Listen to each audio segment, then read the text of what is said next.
कहानी की दुनिया चैनल में आप सभी का स्वागत है दोस्तों। रेलवे की नौकरी में मीता बहुत खुश थी। सारा दिन पंख लगाकर कहाँ उड़ जाता था पता ही नहीं चलता था। जब मीता की नौकरी लगी थी तब विभाग में कर्मचारी भी बहुत थे। अगर अब मीता की नौकरी लगती तो बड़ा मुश्किल होता नौकरी करना, क्योंकि ऑनलाइन काम का समय आ गया था। ऑफिस में ज्यादातर काम ऑनलाइन ही हो रहा था। भला हो फट से बाबू का थोड़ा बहुत कंप्यूटर सिखा दिया था। ऐसे ही पंख लगाकर दिन उड़ते चले जाते हैं। मीता अकेली रहती थी। अकेली जानकर खाना बनाने में कितना टाइम लगता है।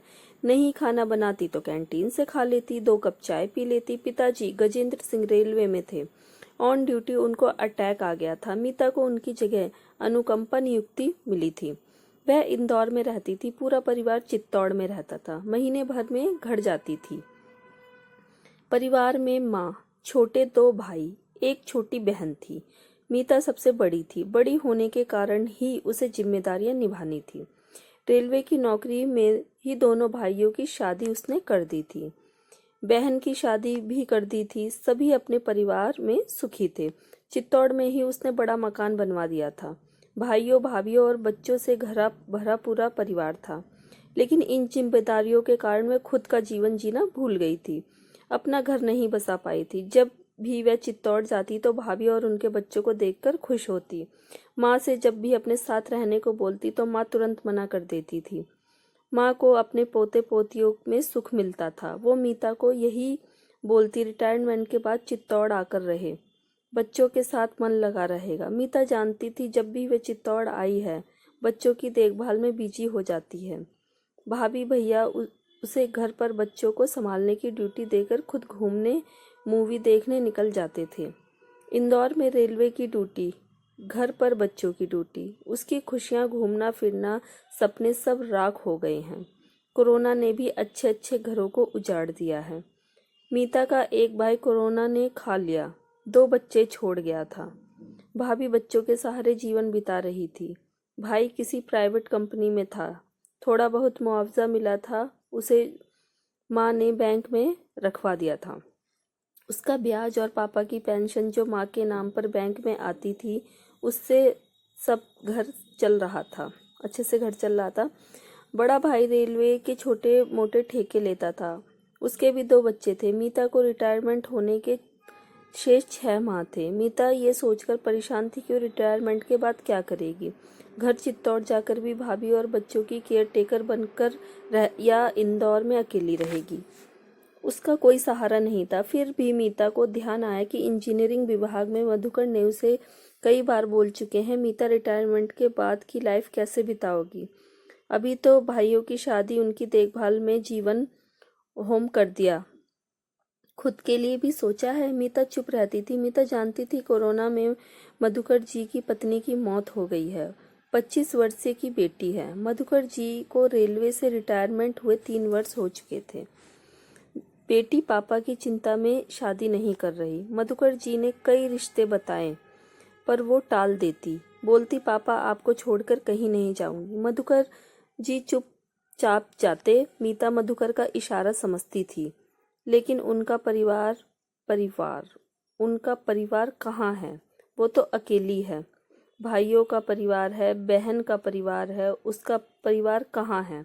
लेकिन भाई, माँ, बहन इस बात की अनुमति देंगे? समाज में थूथू होगी।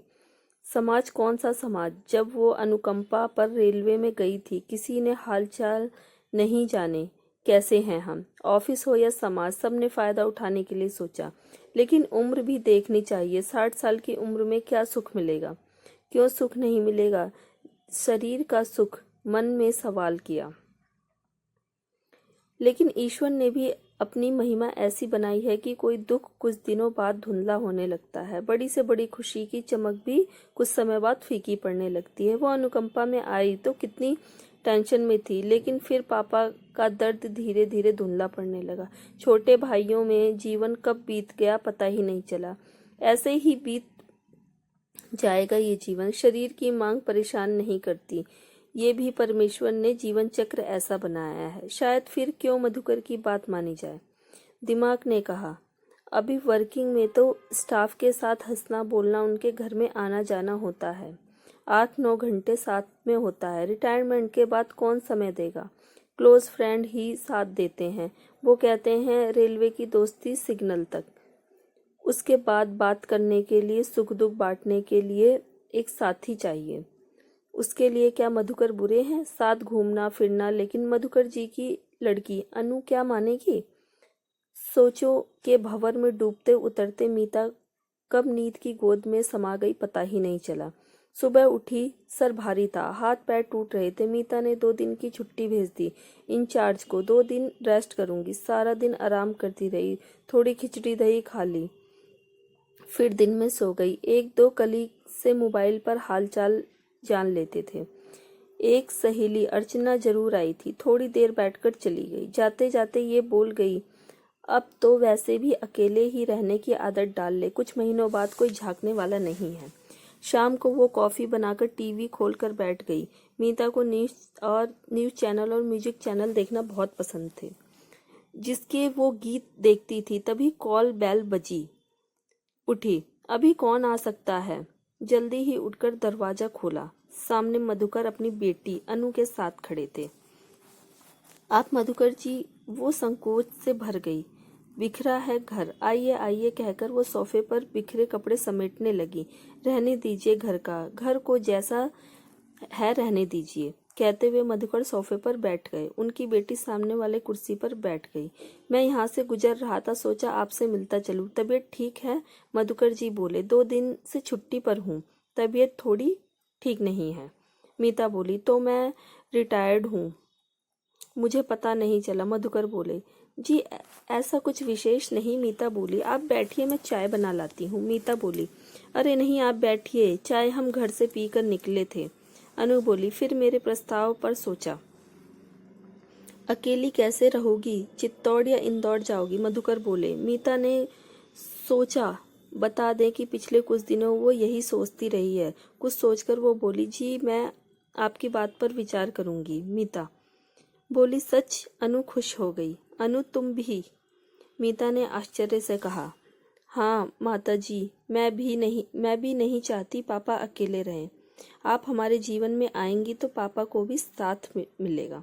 अनु ने खुशी से चहकते हुए कहा, पापा आएंगे तो मैं भी शादी के लिए हाँ कह दूंगी। आप दोनों कन्यादान करेंगे। अनु मानो सपनों के झूले में सवार थी।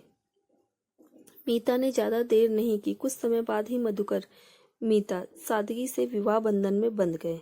मीता को अनु का कन्यादान भी करना था। जीवन का अधूरापन पूरा हो गया। आज की कहानी आपको कैसी लगी दोस्तों? हमें कमेंट करके जरूर बताएं। वीडियो अच्छी लगी तो लाइक, सब्सक्राइब और